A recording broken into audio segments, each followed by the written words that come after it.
All right, everybody, welcome and thank you for coming. My name is Ryan Anderson. I'm a CFI for airplane, instrument, and multi-engine and airline transport pilot. Been for many years. Never flown the airlines, but I have done a lot of Part 135, and I do an awful lot of instructing. So, what this class is all about is air traffic control and pilot communications. We're here to learn how to actually speak to these people on the radio and do it efficiently and properly. First, we're going to start off with a flight. We're going to be completely VFR here. What's the first thing we need to do on the radio in Fargo Airport? Planning and departing, runway 18. Inbound aircraft, contact Fargo approach 120.4. Hazardous weather information available for North Dakota and Minnesota. For more information, contact HIWAS and flight service frequencies. Notice airmen, taxiway Alpha between runway 927 and runway 1331 closed. Taxiway Echo west of runway 1836 closed. Taxiway Alpha 3 closed. Taxiway Tango closed. Arrivals over 130,000 pounds advise ATC and expect to back taxi. Advise on initial contact, give information India.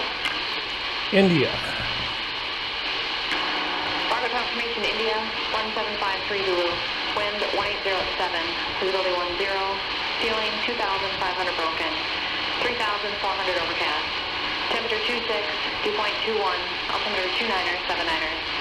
Visual approaches in use, landing and departing, runway 18. Inbound aircraft, contact Fargo approach 120.4. Hazardous weather information available for North Dakota and Minnesota. For more information, contact HIWAS. As you notice, the controllers love to speak very quickly when they do ATIS, which is why I write it down. Takes a couple of times to go through it, but when they have 500 NOTAMs like they do in Fargo right now, it takes a little while.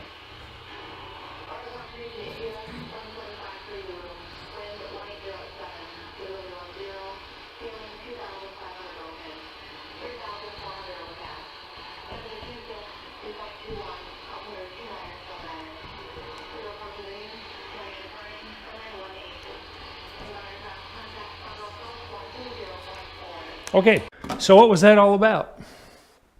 Information India. Notice I started in the middle and I kind of worked my way back. Shorthand, write this stuff down. Do yourself a favor, okay? When you write it down, you don't have to listen to it as much. Now I can listen to it once, maybe twice if I miss something, like we did right there. And when we get right down to it, then all I have to do is read it, so I know what the conditions are. So we had Information India, 1753 Zulu. What does that have to do with anything? When is ATIS changed? Anybody know? Officially, when do they change ATIS? 10 after the hour? Nope. On the hour? 5 after? No, there's a significant change. But there's a deal, that's a significant change. Officially. Or a significant change is what I thought. Officially. Officially, it is upon any significant change of the weather. Unofficially, they do it roughly 5 minutes before the hour, every hour. 5 before, yeah, okay. Okay? And of course, they assign it with a letter, okay? The advantages to ATIS is it also gives NOTAMs. I did not write those down for different reasons, but we have them all. Anyhow, okay, so at 1753 Zulu, the wind is 180 at 7, so out of the south light. 10 miles visibility with 2,500 broken, 3,400 overcast. Temperature 26, dew point 21, which means getting awful close, which means, okay, yeah, that 2,500 foot ceiling makes a lot of sense. Altimeter 29er, 79er. Expect the visual runway 18, 120.4 is departure. And then again, I wrote down 18 on the second time around. Anyhow, I write this stuff down so that I can keep track of it later. And then I listened to all the NOTAMs, and frankly, none of the NOTAMs applied to us. Okay? But still listen to the NOTAMs. Those NOTAMs have been going on since they since they closed the taxiway and started tearing it up. And all of it's over on the other side of the airport, so we don't even have to worry about it, right? However, the other day, it kept going. So still listen to the NOTAMs, even if it's something else.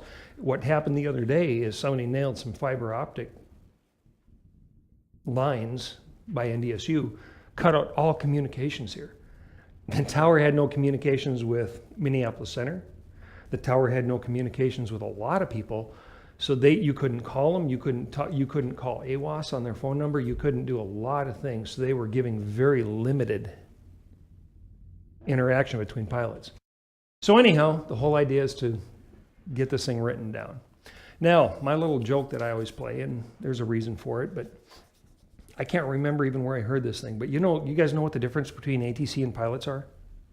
You ever heard this? You should have heard this. I probably said this before. When they make a mistake? Yeah. If a pilot makes a mistake, the pilot dies. If ATC makes a mistake, the pilot dies. I guess the moral to that whole joke is always listen to ATC, but always know where you're at. Have your situational awareness and know that you are doing what you're supposed to be doing. They give you a heading. Okay, take a look first if you're VMC. I have had times when they have cleared me for takeoff with an airplane on short final, quarter mile. Okay, it's like, oh, I'll wait for this guy to land first before I get on the runway. How's that sound? Yeah, it sounds good. Hold short. I have had one time when a gal put me on the runway, cleared me for takeoff early in the morning, get on the runway. I'm heading down the runway and there's a fuel truck on the runway.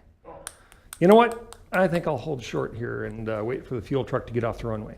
Yeah, hold short. Position and hold, position and hold. She kind of panicked at that point. She forgot the truck was on the runway. So anyhow, it's still your responsibility. You are in charge of your aircraft. You are the pilot in command. And you are the end-all responsibility for anything that happens to your airplane, right? Over on the board here, if you want to write those things down, you have a sheet there. My website is www.learntoflyfar.com. I'm continuously putting training videos, information, quick links to even FAA websites, IACRA, MedExpress. You don't have to go searching for it. If you go to my website, you can click right on it right off the flight instruction page. Another good resource to learn about ATC talking is go to www.liveatc.net. I don't know is anybody here familiar with that website? Okay. But what happens? Okay, so we have ATIS now. We've already started without you, just because we weren't sure if you were ever going to make it. Anyhow, so we're sitting in the airplane. We have our ATIS. What's the next thing that we do? We need to get some kind of a clearance, right? All right. Yeah, you go for it. You be green, so you're different than me, because you're just different from me. By the way, Daryl, introduce yourself, please, and give your qualifications. I already kind of did that. Well, I'm Daryl Pittman, and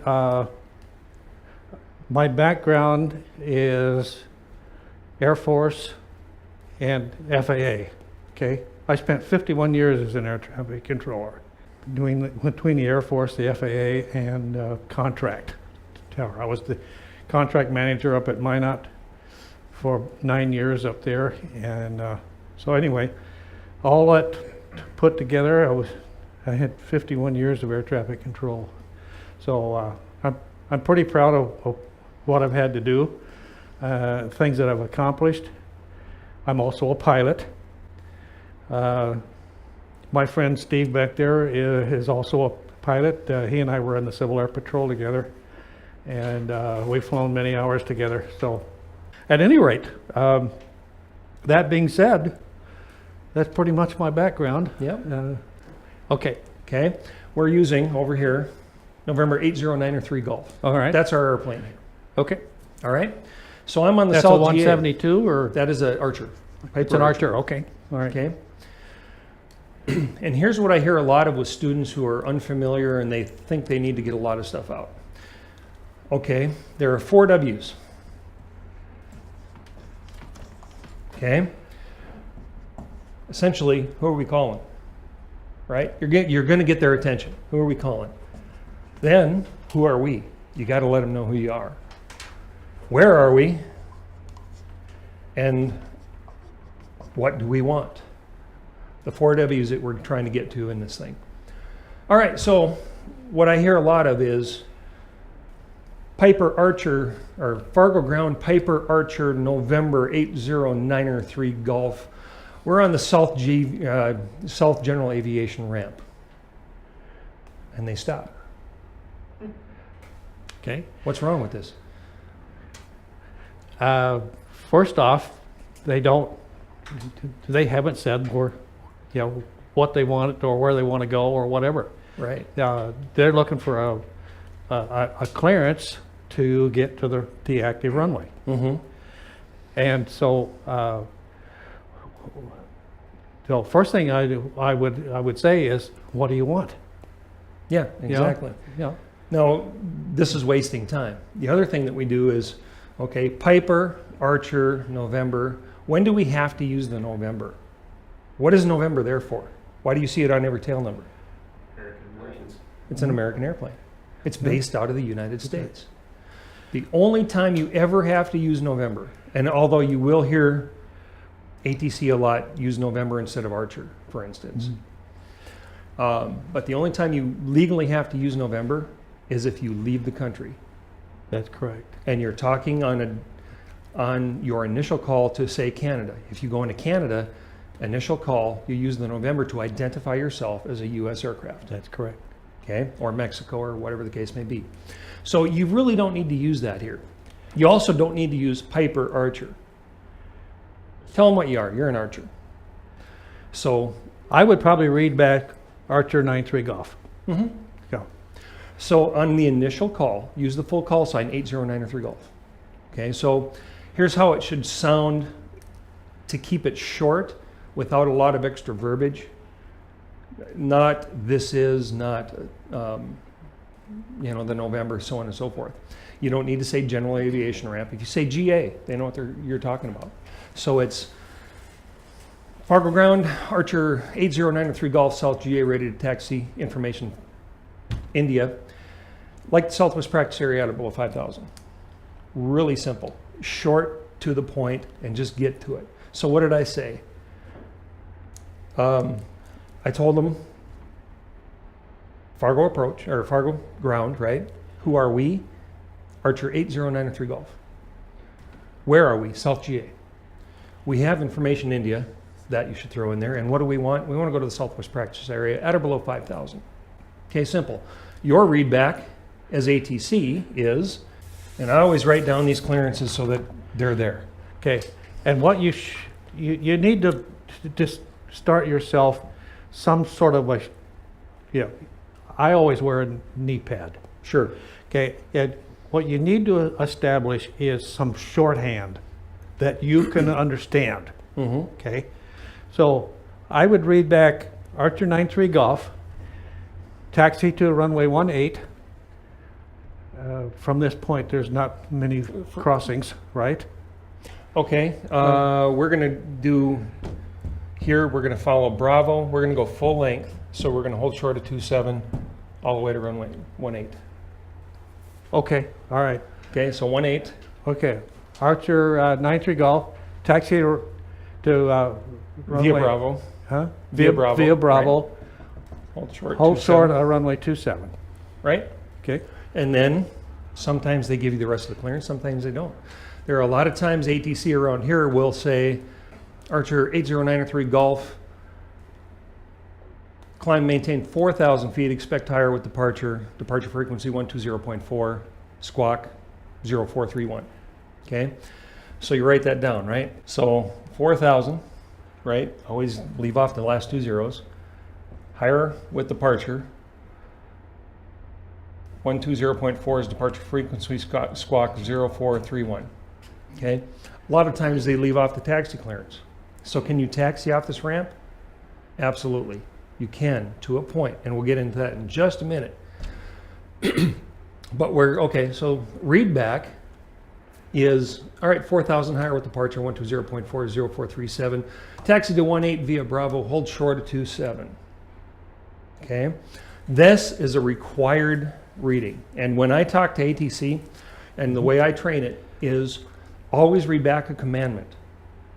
Always acknowledge information. Okay, so if they say, ATIS Juliet now current, altimeter 3007. All right, that's fine. Or, there's a lot of different things that they're going to give you that are simply information. To say, all right, Roger, or double click your microphone, right? Roger is an acknowledgement. Affirmative is a yes. Remember, keep those two separate. So, this is my clearance. Is there any question on what that clearance is? It goes awfully fast. Let me add something to that. Yes, go for it. You are very, just like control and slow down and give me again. Yeah, that's a good point. And understand too, controllers are mandated to often say more than what we need to say. And we're going to get into that later too. But they have to use a little more verbiage, a little more language than what we are required to do. If we read back, again, the commandments, I'm reading back the numbers. 4,000 highway departure 120.40, on the squawk, 18 via Bravo, hold short 27. Well, your command was taxi to runway 18 via Bravo, hold short of runway 27, climb maintain 4,000 feet, expect higher with departure 120.4, and squawk 0431. Right? And That's you're correct. required to say all these things, where all I need to do is read back the numbers. It's complete. I get the whole thing in, but it's brief. Right? So we have non-movement areas here, cargo ramp over by Fargo Jet Center. This whole area up by the north hangars is all non-movement. On this taxiway, hotel, all the way to Charlie, there's a hold short here. All these areas here are non-movement, and all these areas are non-movement. So you can move around all you want. That's what I was getting at with ATC. You don't need a clearance to get onto these areas. You can move around all you want. But once we clear it, what is this right here? This whole thing right there. Shown here again. This is non-movement area. Identifies the taxiway. Yeah, this is movement area right here. You have to have a clearance from ground. So you need a clearance to taxi before you cross this. That solid line, forget it. You're hold short, right? Absolutely. So past there is the movement area. Unless you have clearance to get across that area, you cannot do that. So back to our map, we're going to see those. See where it turns here, here. We're going to see it here. This is where Bravo starts. And this is a pretty poor picture, but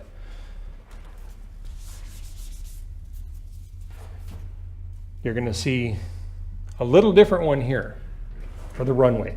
So anyhow, we are cleared to taxi via Bravo to 18. 18 is right here, right? We're going full length. So we can taxi out to here if we want, then get our clearance. I usually just get the clearance right here and start taxiing out. So we have the clearance so we can taxi via Bravo, okay? And then hold short of 27. And what does that look like? These lines right here. The runway hold shorts, notice they're double lines and then double dashes. Right. Remember, you can cross this anytime you want without clearance. You cannot cross this without clearance, period. The solid line, just think of that as it stops. That red and white sign, that's a stop sign, right? Just like any stop sign out there. You see them here, you see them here. You often see the yellow, the two yellow lights that are flashing, sequenced over here.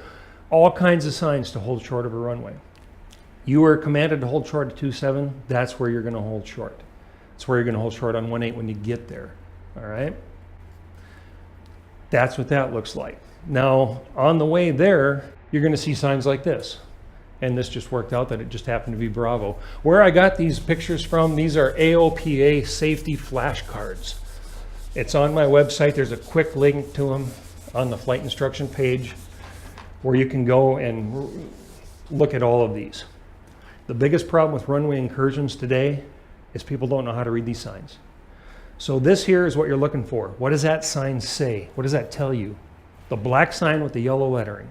You're on that. That's exactly right. You are on that taxiway Yeah, in we're this on that case. taxiway, that's correct. You see the yellow signs with an arrow. What does that mean? That's the direction of that. Yeah, it's how to get there. It's a directional sign. It just simply tells you how to get there. Okay? All right. Back to this. We're holding short of 27 and we stop. and nothing's going on, and I'm getting bored, and the instructor's getting hot because it's hot outside. It's 85 degrees out, right? So what do? I don't see anything happening. So I'm going to contact Fargo Ground again. By the way, Fargo Ground is in charge of what? All movement areas. Yeah, the taxiways, really, Yeah, right? Yeah, right. They're in charge of the taxiways. Fargo Tower is in charge of the Class D airspace and the runways. The runway, that's correct. Okay, so you cannot get onto a runway without permission of Tower. Okay, so how does that whole thing work if you're sitting here talking to ground? It's as simple as this. Fargo Tower is standing here. Fargo Ground is standing here. Fargo Ground says, hey, can I let this idiot cross 27? Yeah, do it. Well, you got permission from Tower. You're still talking to ground, but ground got permission for you from Tower. So Right. Tower is still controlling the runways. All right, so again, I'm sitting here, I'm hot, I'm sweating to death here, and I want to cross this thing. What do? I said, okay, Fargo Ground Archer 9-3 Golf. We can shorthand it now, last 3 digits, because we have already contacted them. 9-3 Golf, holding short 27, or just say cross 27. That's a request. 9-3 Golf, cross 27. Okay, 9-3 Golf, hold short 27. Landing traffic. Okay, all right, so I just sit there. And what does ground say? 9-3 Golf, hold short 27. They're going to repeat it until you repeat it back. They will not stop until they get that from you. Actually, what ground will say is hold short of 27 for landing traffic. Right. So But what I'm saying is if I don't read it back, that's correct. you'll say it again. Absolutely. Absolutely. Because that's part of the new rules, especially. Until you read that back, they will not stop. And they will tell you, repeat what I just said, essentially. It's all right, 9-3 Golf cleared across 27. So we continue on. Bam, we get here. Now, a couple of different things, just to back up a little bit. Again, we're sitting here, right? We're sitting with the airplane facing towards the door where you walk out in the hangar. And you're running this thing up. It's not necessarily a good thing, especially if the rear end of the airplane is facing directly into the hangar. Because you're getting all that prop wash in there. Stuff can fly around. Somebody can get hurt. The ramp out here is deteriorating a little bit, so there are rocks that you can pick up, spit at people. Part 9113 talks about you are not allowed to operate an aircraft in any manner in the air or on the surface that will cause harm to either people or property. That's correct. Sitting there with your rear end facing all that prop wash going into the hangar can be construed as creating a hazard. Okay? What I teach my students first thing is, when you start that engine, we don't even start the radios. I taxi out to the edge of the hangars. Now there are no people around. Nobody's going to get in the way of the prop. Nobody's going to get spit at. Nobody's going to get blown over. And there's no property inside that hangar that's going to get blown over. Okay, now we're out here. And I always teach my students, face it into the wind. Okay, not perfectly, but face it into the wind. When I was learning a few years ago, 1 or 2 months ago actually, they said, oh, it's for engine cooling. Well, why do we do it in the winter? And how much engine cooling can you get putting it into the wind? You're already a cool engine, it's not that big of a deal. In all reality, there are 2 things. You got a good wind going here. You want to be faced into the wind so you're not rocking all over the place, okay? The other thing is, what happens when somebody from Jet Center comes up, taxis up through Charlie Alpha, and they come in behind you to do their run up, and you're running up at 2,000 RPM. Yeah, you're blowing crap at them. They're doing this, and you could pick up a rock and spit it right at them. You're again creating a hazard. So get your airplane pointed away so that you are not creating that hazard. And when they come up, ideally, they should do the same thing. They should do the Yeah, same thing. But Good point. All right, so we do our run up, we're ready to go. What do we do next? We simply switch frequencies, right? We go to Fargo Tower. Now we're on a new frequency, so we have to use the entire tail number all over again. So it sounds something like this. Fargo Tower, Archer 80903 Golf, ready to go, 36. You don't have to get elaborate. You don't have to. We are ready for takeoff runway 36 to the southwest practice area, on and on and on. Because you know what? When ground got that clearance, or gave us the clearance from our request, they have passed it along. So the next controller already knows what you want to do. So let's keep it short. Sometimes radio traffic, even on Fargo, gets incredibly busy, right? So simply, Fargo Tower again, who are we calling, right? Get their attention, and we don't have to stop. Once we get their attention, who are we? Archer 80903 Golf. Where are we? Well, we don't even need to do that anymore. We're ready to go 18.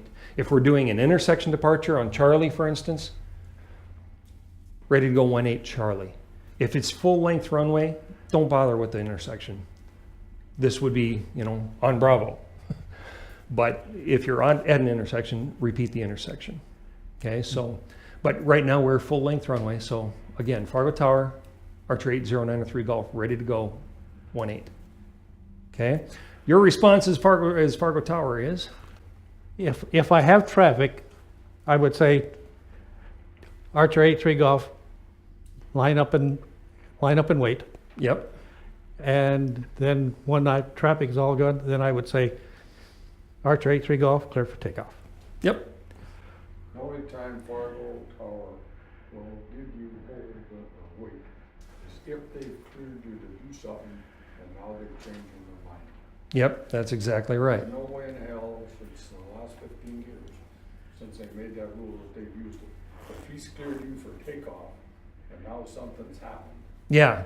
For instance, all of a sudden somebody starts crossing the runway, Yeah, so right? about shit you get, Then they'll- thousand things might have happened, but if he's cleared you to go, then he'll use it. Otherwise, Fargo will keep you on the taxiway. Some other airports are doing that. Some other airports will give you line up and wait if they're waiting for something else to happen, but it's very rare. Cleared for immediate takeoff. Yeah. Yeah, that's Now that's another one. That's a really good point right there. Cleared for an immediate takeoff. Somebody else is coming in pretty quick and you need to get your butt moving. You cannot hesitate. You need to get right out there and get going. Which with newer students as a CFI, they clear us for immediate takeoff, my airplane, and we get on the runway. Okay, your airplane, let's go. I'm not going to wait for them to sit there for 2 minutes and think about it while there's somebody on a 3-mile final for runway 18. Right?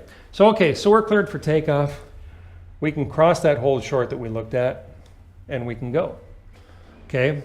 There are a number of things ATC can give us. Okay? Fly runway heading. They can say turn right on course. They can say turn right heading 270 degrees. So they can give us an on course, they can give us a heading, they can give us a runway heading, a lot of different things. since you're going to practice area anyway, so they'll probably give you a heading to that point. Could be. But a lot of times, depending on what traffic is coming in, especially taking off 3-6, they'll give me a runway heading or fly heading 270. A lot of times it's because over here we got this little thing called West Fargo Airport, and they're doing parachute jumping, and they're trying to keep you away from that thing. Okay, or they'll, for whatever traffic coming in, they can do anything but just listen to that instruction. And all right, so let's just say, okay, Archer 8093 Golf, cleared to take off runway 18, fly runway heading. My response is simply cleared to go 18, runway heading. You don't need to use all the verbiage again. It's clear to go 18 and runway heading. But you need to get in that 18 runway heading type stuff and the clearance. Okay, those are very important. Or 270 on the heading, clear to go 18. Okay, get the important numbers in. Again, all the commands, use them, read them back. It can be very short. It can be simply saying the numbers, but read them back. So we take off. All right, we're out here. We're runway heading. Archer 8093 Golf, contact departure. Or they might just say 93 Golf or November 93 Golf, contact departure. All right. They already gave you departure frequency. You had it written down on your pad, right? So, all right, over to departure 93 Golf. As a pilot, it's going to be very short, very simple. Or departure 93 Golf, see ya. A lot of times salutations are really important. Well, they're not important, but we like to keep a relationship between controllers and pilots. And just to digress a little bit, one thing we never do is we never sit and argue with controllers on the radio. If there's a problem, get on the ground, Absolutely. get on the phone. Never get on the radio and start arguing. The controller shouldn't, and neither should we. If there is a problem, again, that's what telephones are for after the fact. So anyhow, all right, departure 903 Golf. So again, I just switched frequency, so I'm going to use the full call sign. Now when you get to departure, always give your altitude. VFR altitude is my discretion up to 4,000 feet. That was the clearance, right? I asked for 5,000 below. Expect higher with departure is what they said.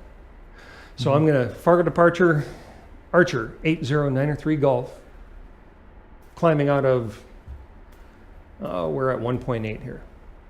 Okay. It used to be they got really sticky on 1,800 feet, right? 2,800 feet. It's gotten to the point where they still have to use that full verbiage. Okay, that's fine.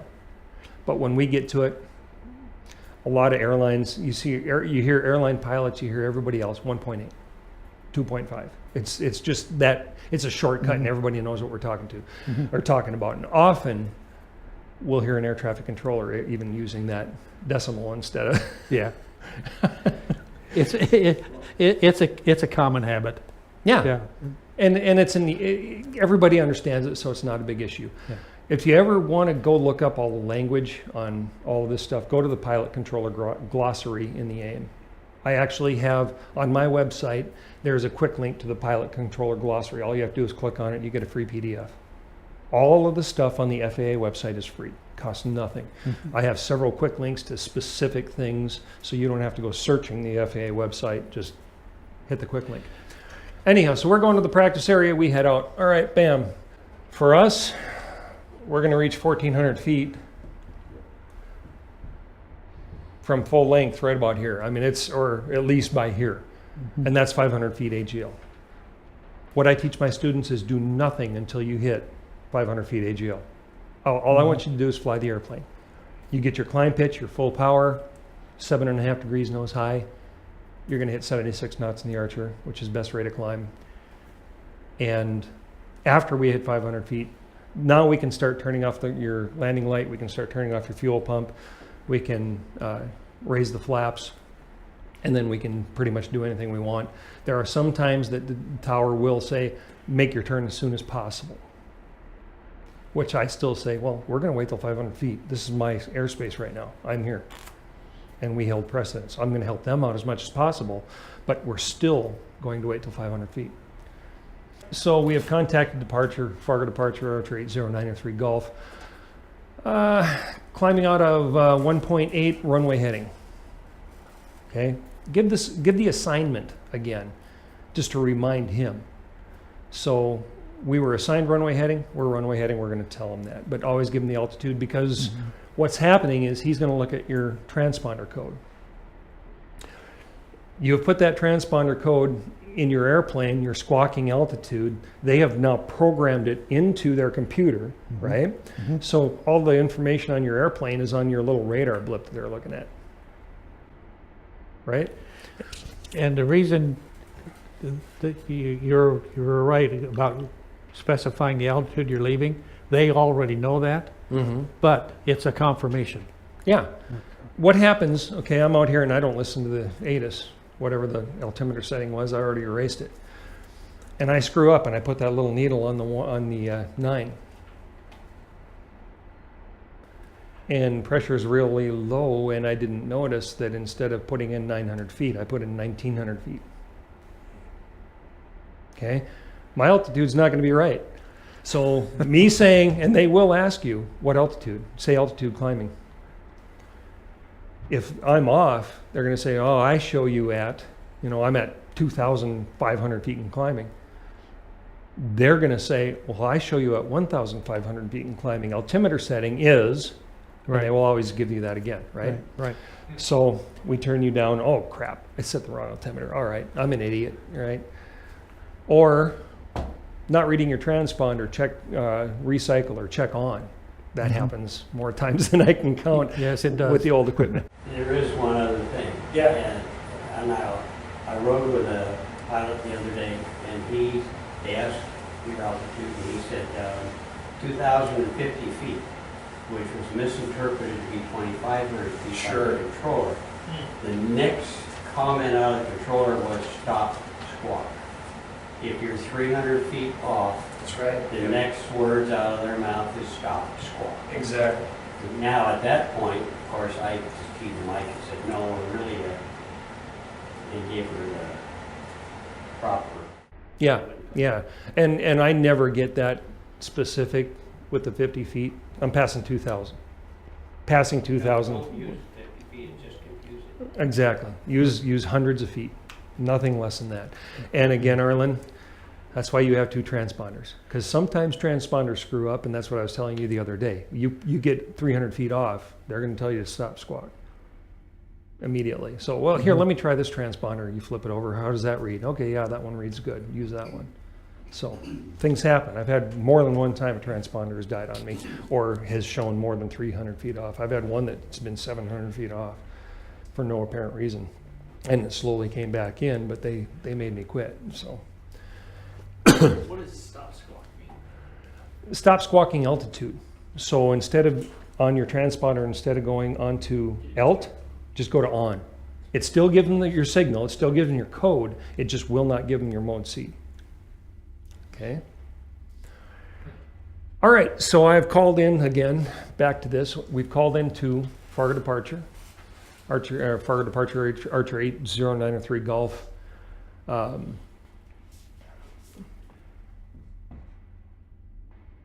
Climbing out of 1.8 runway heading. Okay, then Fargo departure comes on, and they're going to give me what? Okay, Fargo departure, roger out of 1.8, when able, turn right heading 270 to the practice area. All right, so, all right, what's my callback? He just said, okay, he acknowledged it, gave who he was. When able, turn right, heading 270. All right, I'm able, so I'm going to turn right. My callback is simply right turn 270 at 903 Golf. Again, we're already in communication, so I don't need to re-say departure. It's simply 270 903 Golf. And the reason I throw in the 903 Golf, it's the commandment of the heading that I was assigned, and 903 Golf to acknowledge it. Yeah, it was actually me saying it, versus some other aircraft that may have thought it was them that received it and wanting to acknowledge it. All right, so we're 270. Now, we're heading 270 out. What Fargo departure usually does here, and Darrell is unaware of that because he has never used Fargo departure in Southwest practice area here, but they'll usually say, Archer 903 Golf, resume on navigation, which means now I can fly any heading I want. I can fly any altitude I want. Maintain at or below 5,000. So there's my altitude at or below 5,000 that they told me to expect. Maneuver south and west of the Castleton Airport, or remain 15 miles out from the Fargo Airport. Maintain at or below 5,000. All right. So they're going to give you the area now. That's a clearance, right? The area that you're going to fly in. Where VFR, we can fly at or above that altitude anytime we want. We just cannot get above the 5,000. It's just at or below, the 5,000. And we can go maneuver at our discretion, do anything we want. And all they're doing at this point is they're providing radar service. We are a terminal radar service area for now. Won't be long before we'll be Class C. Okay. All right, so what if we're cross country? We have a VFR flight plan followed. They opened the thing up, and we are VFR to Bemidji, looking for east is least. Let's go 5,500 feet. So we get the same clearance.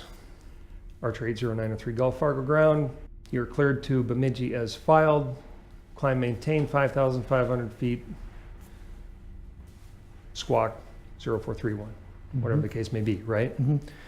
And the readback again is Bemidji is filed 5,500 04 or 120.4 0431 on squawk. Just keep it simple, keep it short, okay?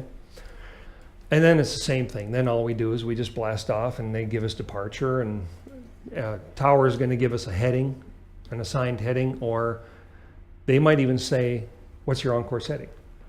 Well, it's 090. All right, turn left heading 090, maintain 5,500 feet. And again, you read that back on the departure. When you get a hold of departure, it's simply assigned 090. All right, resume on navigation. Resume on navigation is a big one. That means you can fly any heading you need. You're not assigned the 090. If we've got a 20 knot wind out of the north, 090 is not going to get you to Bemidji. Okay, it's going to get you to Aberdeen. So, you might need to be flying a, 070 to Bemidji. So just understand what resume on navigation means. All right, so now we're on the cross country. We're coming back in. When do we contact Fargo approach? So usually it's a 20 miles out from the airport. There are flags all over the place, like Hawley, Castleton. There's a lot of different flags on that VFR map. Those little banner flags that stick up out of towns, that's what they're there for. They're reporting points. 20 miles out, we're going to call in Fargo approach, Archer 8093 Golf, 4,500 feet inbound landing Fargo. Or you tell them your position, or you can say you're at Hawley, you can say, whatever, but maybe you're not anywhere near Hawley coming back from there. So it's just simply, 20 miles east. 20 miles east, that works. Okay. So, all right, they're going to come back on. The first thing they're going to do is give you a squawk. That's correct. Yeah. Right? So, Archer 8093 Golf, and they will use your full tail number at the beginning to make certain it's correct, and they often mess that up. You can correct them. It's okay. They're humans too. Archer 8093 Golf, squawk 0454. All right, 0454, 903 Golf. And there's a pause. Archer 903 Golf, radar contact 20 miles east of the Fargo Airport. Fly 280, 10 or a left downwind runway 18. They're often going to give you that direction. Sometimes they're going to fly direct to the airport. It all depends on what they're going to do. There are different variances, but again, read back the commandments. 280 on heading for the left base runway 18. 903 Golf. Yeah. How about confirming ATIS on the inbound? You're right. You're absolutely right. Yep. You should, before you contact them, you should get ATIS. And if you don't tell them that you have the ATIS, whatever that ATIS is, they will say, Confirm you have ATIS. yeah. Yeah. Acknowledge you have information November, whatever the case may be. You're also talking approach control, not the top. You're right. You're talking to approach control. That's correct. Yeah. Okay, where are you going to start talking to tower?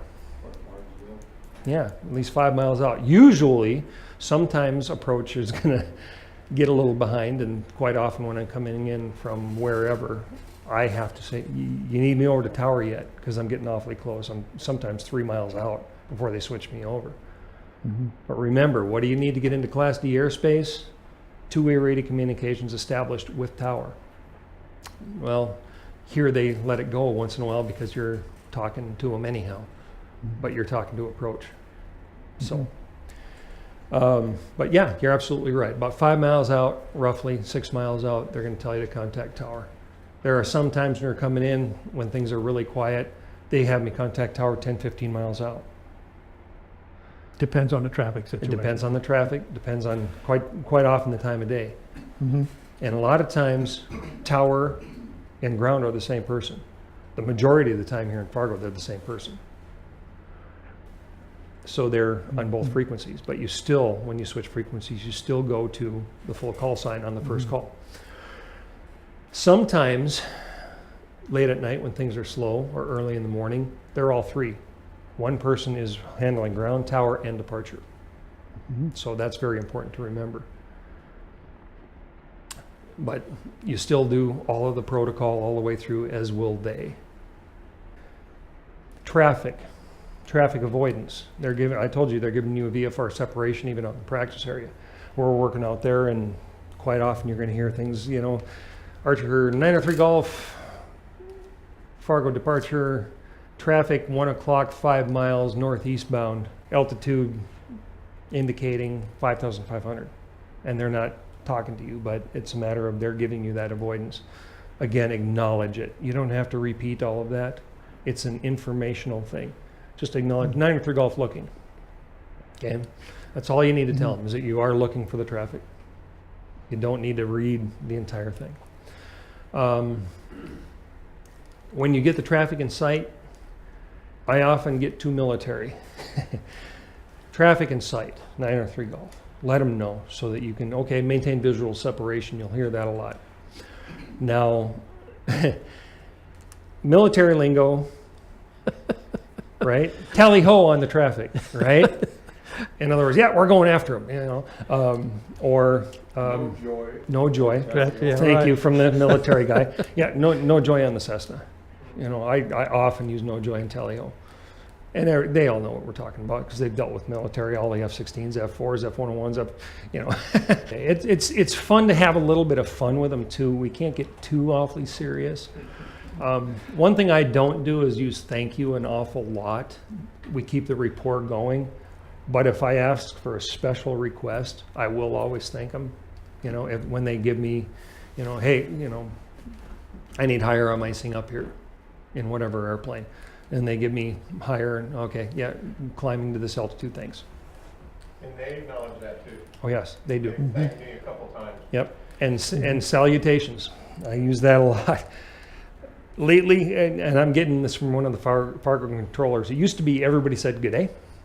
And that's, Paul Harvey is actually a pilot. I don't know how many, most of you guys probably know Paul Harvey. All the older guys definitely know Paul Harvey.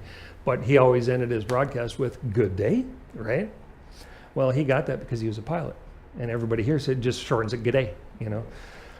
More like an Aussie than a Norwegian. Anyhow. Or good die. Yeah, good day. Good day, mate. Anyhow. See you now. Yeah, and See you now. see ya, that's the one. There's a controller out there, it's always see ya. Someone started that. And they Somebody started it, and now I've really picked it up. And sometimes, depending how I feel, it may be see ya, or good night, or whatever the case may be. But a lot of times it's see ya. You know, you gotta, you know, you have fun. You keep the rapport going. You always have good controller relationships, okay? And that's the whole point of everything.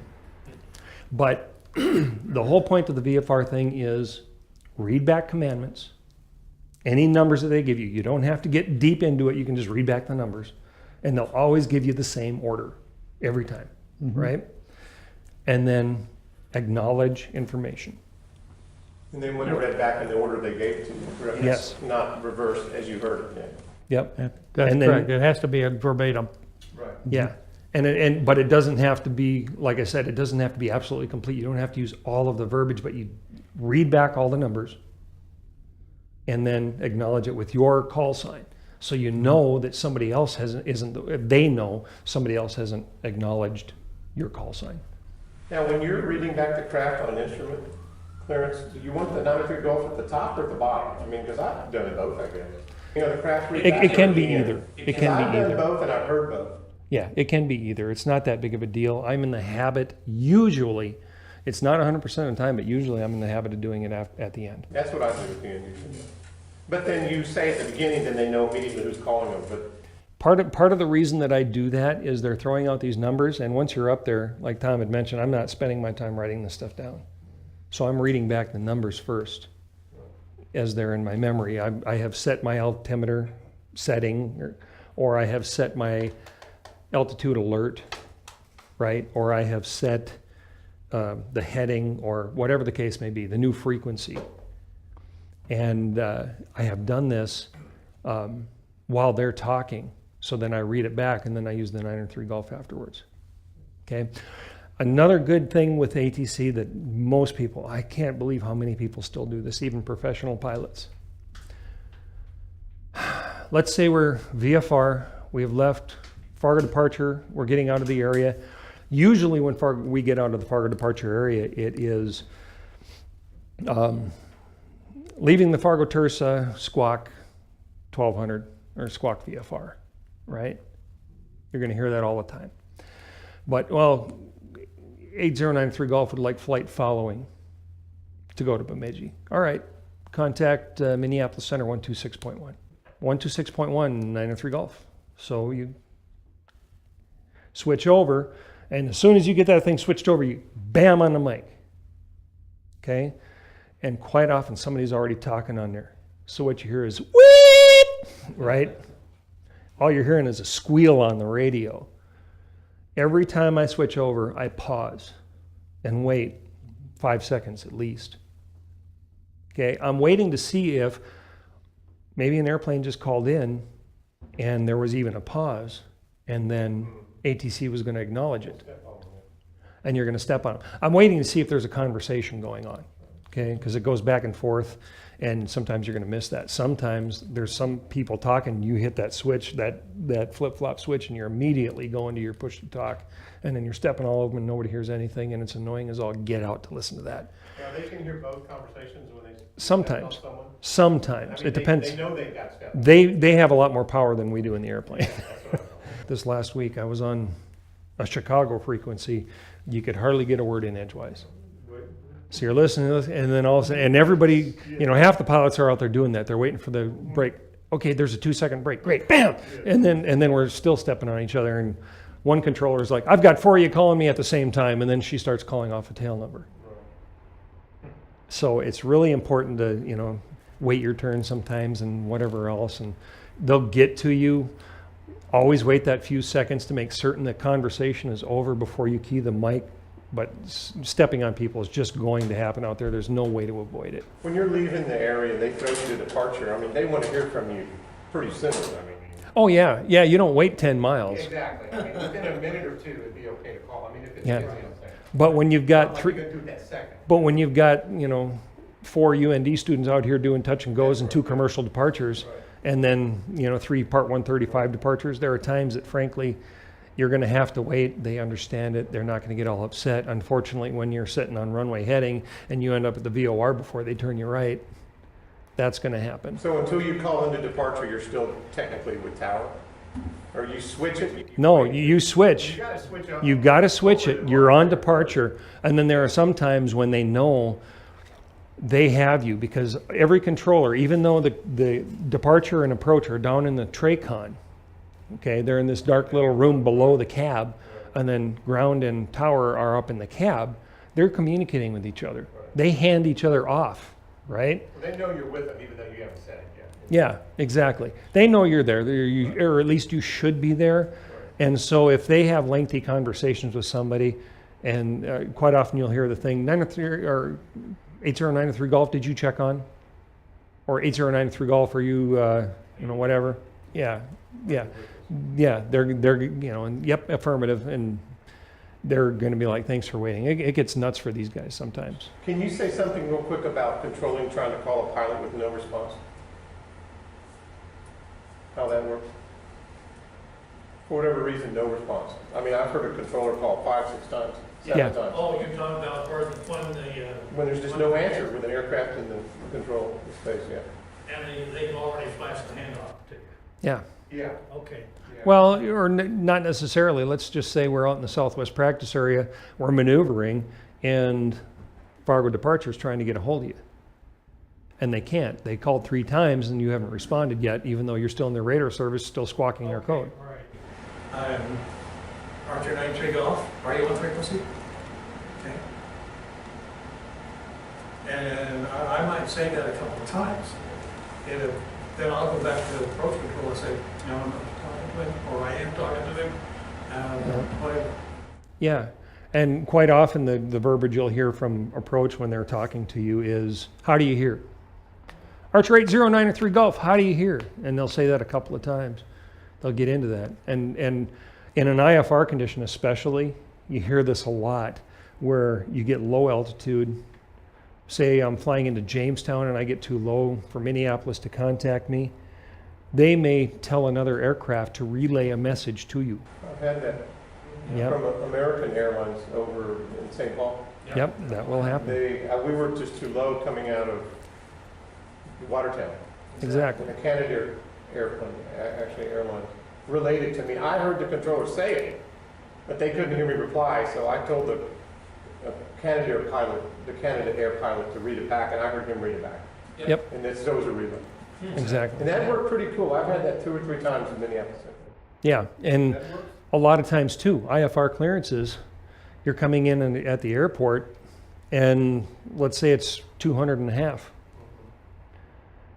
as you're coming into Jamestown, for instance, there is no communication that low. So somebody else is coming in, they need to get in. They cannot clear them for the approach until you have canceled your IFR flight plan. So quite often they'll ask them to relay between it because they're still talking to the guy waiting for the approach. But the guy waiting for the approach can talk to you on the ground. So they'll relay that, or you get on your phone. And that's the other thing. You file a VFR flight plan, remember to get that thing canceled on the ground. 30 minutes out past the ETA, you said you're going to be there, they're out looking for you. They'll be calling you. And you do that with flight service. Exactly. That's why you always give them your cell phone. Yep. So they call That you too. directly to keep the embarrassment down. That's right. That's exactly right. Keep the embarrassment down. That's right. And then the other thing is we get into non-controlled airports too often. This happened to me it was my very first student, no, it was my second student cross country. Fargo, Aberdeen, Jamestown, Fargo. I'm sitting on runway 31 in Aberdeen, and I'm holding short of the runway. I'm sitting right here in my little 150, 444 Tango Romeo. It's amazing when you're a student pilot, stupid things you remember how many years ago, right? Anyhow, so I'm sitting here. I was ready to go. I'm getting ready to take off. And there's a warrior. You're on or 1-3, not 3-1. 1-3. You said 3-1. Did I say 3-1? Okay, yeah, it's 1-3. So, yeah, he knows Aberdeen. So, all right, so there's a, I know that's math. yep. Nothing to do with that. All right, so you got a 172 right here, short final. Next thing I see is a Cherokee right here on short final. The low wing's on top of the high wing, Yeah, and they're coming down. that happens a lot. And here I am, nobody's talking on the radio but me. Aberdeen traffic, there are 2 airplanes on short final. Okay? Aberdeen traffic, there are 2 airplanes on short final. I'm starting to get a little nervous because if this guy hits this guy, they're going to end up on top of this guy. And I have nowhere to go. Okay? Aberdeen traffic, 3rd time. And my voice is obviously getting escalated. There are 2 airplanes on short final. Next thing I see is this. The wire comes right in front of the Cessna. And the Cessna goes, holy crap, and goes flying off, and the wire lands completely oblivious to what just happened. Aberdeen traffic, Cessna 733 Tango Papa, short final runway 13. That's all it would have taken. Those 2 guys listening to each other, giving position reports.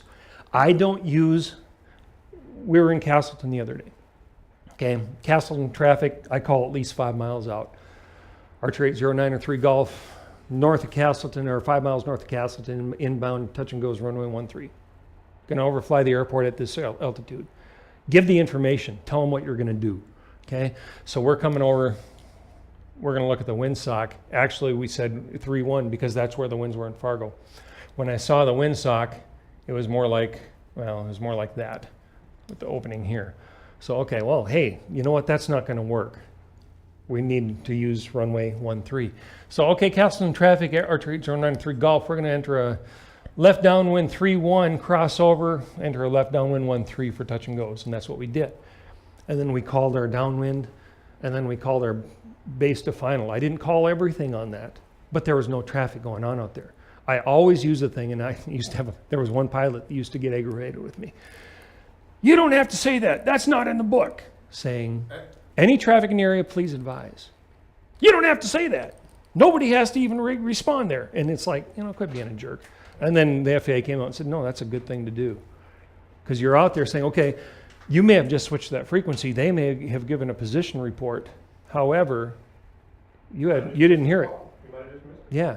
So any traffic in the area, please advise. And any pilot that I know who is listening on the radio is going to give you their position. When there's multiple airplanes in the pattern, I tell them I'm turning crosswind. I tell them I'm turning downwind. I tell them I'm turning base. I tell them I'm turning final.